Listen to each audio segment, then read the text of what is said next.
Hello everyone, this is going to be our third lecture of Working Capital Management series. Alright, we have already covered two lectures on this particular subject, and we have covered a lot of topics based on this particular subject.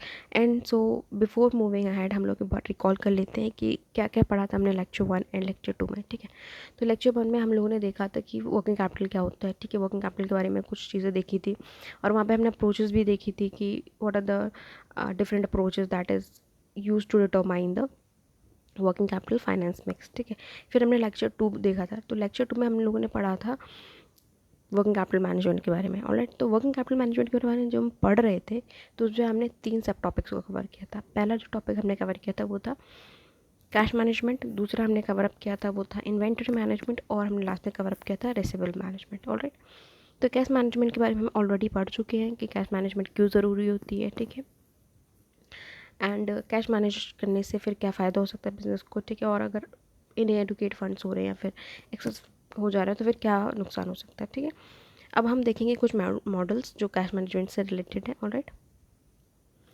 तो cash management model देखने से पहले हम लोग देख लेते हैं कि कैश मैनेजमेंट क्या डिमांड करता है. ठीक है, तो कैश मैनेजमेंट डिमांड करता है to have an efficient and cash forecasting and reporting systems. ठीक है, तो कैश मैनेजमेंट डिमांड कर रहा है कि एक to have an efficient cash forecasting. Efficient forecasting क्यों बोला? सो दैट आपको पता रहे कि फ्यूचर में आपको कितनी रिक्वायरमेंट्स हो सकती है कैश की. ठीक है, उस बेसिस पर आप अपना कैश को प्रॉपर्ली मैनेज कर सकें. ठीक है, एंड जो सेकंड पॉइंट ये है to achieve optimal conservation and utilisation of fund. ठीक है, तो ऑप्टिमम यूटिलाइजेशन ऑफ फंड से आप क्या समझते हैं? मतलब आप जो भी आपके पास फंड्स अवेलेबल है आप उसको प्रॉपर वे में यूज़ करें. ठीक है, कहीं पर भी एक्सेस फंड ना लगा दें यार, या फिर कहीं पर भी इनएडुकेट फंड्स को ना हो. मतलब अगर आपको कहीं चाहिए तो और आपने अगर उसको प्रॉपर्ली मैनेज नहीं किया तो वहाँ पे आपको क्या होगी, कमी बढ़ जाएगी. ठीक है, इनएडुकेट रहेगा. ऑलराइट, तो एक क्या होता है, कैश मैनेजमेंट की भी डिमांड करता है कि प्रॉपर ऑप्टिमम जो है कंजर्वेशन रहे और यूटिलाइजेशन ऑफ फंड रहे. ठीक है, तो अब जो हम कैश मैनेजमेंट मॉडल के बारे में बात करें तो यहाँ पे बहुत सारे मैथमेटिकल मॉडल्स हैं जो कि यूज़ किए जाते हैं. ठीक है, for determining the optimum cash balance. ठीक है, ऑप्टिमम कैश बैलेंस क्या बेसिकली, ना तो आपके पास एक्स्ट्रा आपका जो कैश वेस्ट हो और ना ही आपका क्या है इनएडुकेट रहे. ठीक है, तो बहुत तरीके के मैथमेटिकल मॉडल्स को बनाया गया है. तो अब हम इस वीडियो में दो कवर करेंगे. पहला है विलियम जे वर्मोल्स का मॉडल और दूसरा है मिलर और कैश मैनेजमेंट मॉडल. ठीक है, तो पहला जो हमारा वो है William J Baumol's cash management model. ठीक है, तो जैसे कि नाम बता ही रहा है. ठीक है, एज द नेम सजेस्ट कि जो मॉडल है ये वाला किसने डेवलप किया था? ये डेवलप किया गया था विलियम जे वर्मोल ने. ठीक है, विलियम जे वर्मोल ने इस मॉडल को डेवलप किया था. ठीक है, it is quite similar to that EOQ model. ठीक है, जो हमने ईओक्यू मॉडल पढ़ा था. ठीक है, और उसमें हमने क्या देखा था कि कहाँ पर हमारी सबसे ज़्यादा मतलब कम ऑर्डरिंग और कैरिंग कॉस्ट लगेगी, वही हमारा यूक्यू हो जाता था. ठीक है, तो जो वॉर्मल थे उन्होंने देखा कि इन दोनों में काफ़ी सिमिलरिटीज़ हैं. ठीक है, कि इन्वेंट्री मैनेजमेंट में और कैश मैनेजमेंट, तो उन्होंने देखा ये और फिर क्या है इसको डेवलप किया गया था. अब यहाँ पर भी जो इन्वेंट्री मैनेजमेंट वाला कॉन्सेप्ट लगाया जा सकता है कि हमें डिसाइड करने के लिए कि कहाँ पर हमको ऑप्टिमम कैश बैलेंस को रखना है. ठीक है, तो आप उसको पढ़ेंगे डिटेल में. तो जैसे हमने देखा था यूक्यू मॉडल में, उसमें क्या था कि it was a trade off between carrying cost and the ordering cost. ठीक है, वहाँ पर ट्रेड ऑफ बिटवीन क्या था, carrying cost and ordering cost था. अब हम जब ऑप्टिमम कैश बैलेंस की बात करते हैं तो यहाँ पर हम लोग ट्रेड ऑफ देखेंगे किसके बीच में, अपॉर्चुनिटी कॉस्ट और हम ट्रांजैक्शन कॉस्ट के बीच में. ठीक है, अपॉर्चुनिटी कॉस्ट क्या होती है कि अगर आप किसी चीज़ को होल्ड करके रखते हो. ठीक है, अगर आपने किसी चीज़ को बहुत दिन टाइम तक होल्ड करके रखा है. ठीक है, आपने अपने पास ही रख लिया कैश, तो आइडल पड़ा हुआ है ना वो, उसको अब उसको नुकसान हो सकता है आपको. क्यों?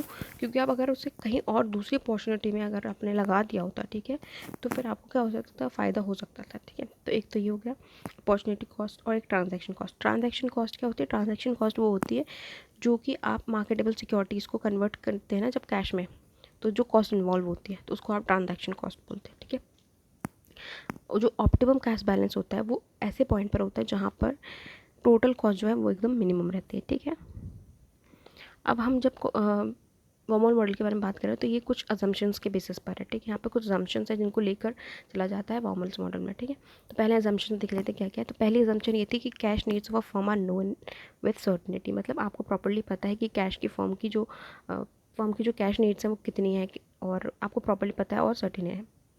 के साथ पता है, ठीक है। नेक्स्ट है cash disbursement of the firm occurs uniformly over a period of time, ठीक है। तो आपको पता है कि कहाँ पर कितने कैश इस्तेमाल होने वाला है और कहाँ से इधर से उधर कैश कैसे जाने वाला है, ठीक है। फ्रॉड फ्लोस वो आपको प्रॉपर्ली पता है और वो यूनिफॉर्मली मतलब over the period of time occur करते हैं, ठीक है। नेक्स्ट जो अपॉर्चुनिटी कॉस्ट है होल्डिंग कैश करने की, वो क्या है आपको पता है और वो कांस्टेंट रहने वाली है, ठीक है। फिर लास्ट में हमारे पास है ट्रांजैक्शन कॉस्ट, जो है ट्रांजैक्शन कॉस्ट जो हमने पढ़ी थी, मतलब आप कन्वर्ट करते हैं सिक्योरिटीज़ को कैश में, ठीक है, वो भी आपको पता है और वो कांस्टेंट है, ठीक है। तो ये 4 हमारे अजम्पशंस है जिसके बेसिस पर क्या है वर्मोन मॉडल काम करता है, ठीक है। अब हम इसको ग्राफिकली देख लेते हैं, ठीक है। तो जब हम लेक्चर 2 कर रहे थे उसमें हमने इन्वेंट्री मैनेजमेंट देखा था, ठीक है। उसमें हमने ईओक्यू का जो मॉडल देखा था ना, ग्राफिकल रिप्रेजेंटेशन, वही सेम वर्मोल मॉडल की भी है, ठीक है। बस यहाँ पर ये है कि यहाँ पर आप कैश के बारे में बात कर रहे होते हैं और वहाँ पर आप इन्वेंट्री के बारे में बात कर रहे थे, ठीक है।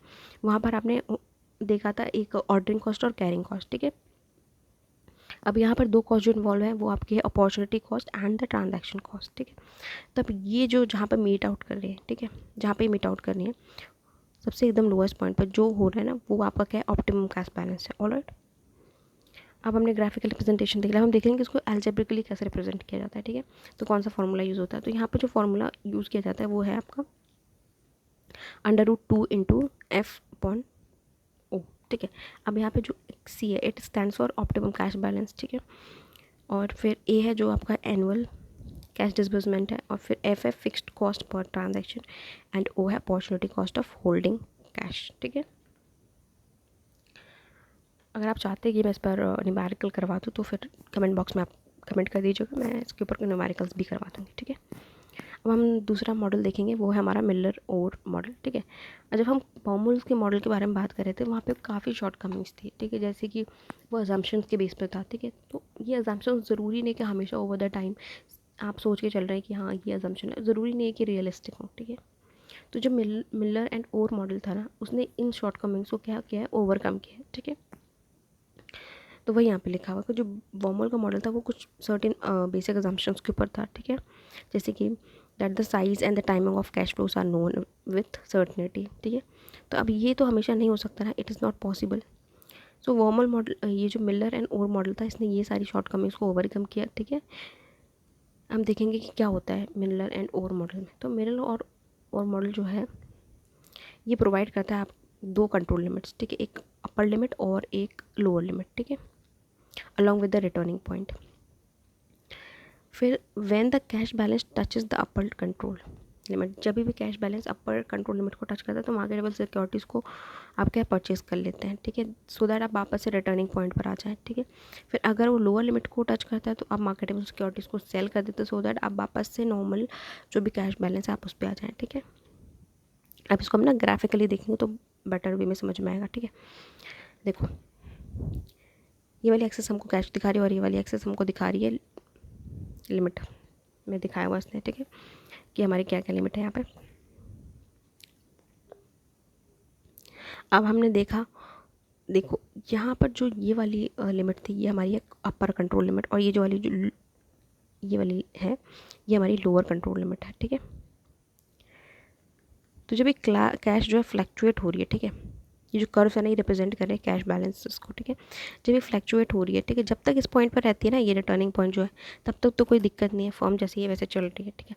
बट अगर अगर रैपिडली भी इंक्रीज़ होती जा रही है, तो ये इंक्रीज़ होती जा रही है, तो यहाँ पर जब भी ये कंट्रोल लिमिट को टच करेगी तो ये इंडिकेट कर रही है कि आप मतलब मार्केट से परचेज कर लो सिक्योरिटीज़ को, ठीक है। सो दैट क्या है, अब आपके पास एक्सेस फंड होता जा रहा है तो आप उसको क्या ही करोगे, है ना, आप उसको कहीं तो लगा दोगे। तो यहाँ पर क्या परचेज द मार्केट सिक्योरिटीज़, ठीक है। और जब आप करेंगे तो फिर आप बैक टू आप अपने नॉर्मल रिटर्निंग पॉइंट पर आ जाएंगे। फिर जब वापस से कैश फ्लक्चुएट कर रही है, ठीक है, और अगर ये लोअर लिमिट को टच कर रही है ना, अगर ये लोअर लिमिट को टच कर रही है तो आपको क्या करना है, सिक्योरिटीज़ को बाय कर लेना है। आप अगर सिक्योरिटीज़ को बाय करेंगे तो कैश आ जाएगा, तो फिर आप वापस से रिटर्निंग पॉइंट पर जाएंगे, ठीक है। रिटर्निंग पॉइंट कहाँ पर है, यहाँ पर है, ठीक है। जैसे ही आपने सेल करी सिक्योरिटीज़ को मार्केट में वापस से जो आपने परचेज़ की थी, तो आपके पास वापस से कैश हो जाएगा और आप अपने रिटर्निंग पॉइंट पर आ जाएंगे। तो मिलर और मॉडल में क्या था, ये 2 लिमिट को सेट करके रखा था, अपर लिमिट और लोअर कंट्रोल लिमिट, ठीक है। अब इन लिमिट के बेसिस पर ही क्या है परचेज ऑफ सिक्योरिटीज़ और सेल ऑफ सिक्योरिटीज़ होती है, सो दैट आप अपने जो आपको ऑप्टिमम बैलेंस है आप वहाँ पर आ सकें, ठीक है, जिसको आप रिटर्निंग पॉइंट बोल रहे हैं, राइट।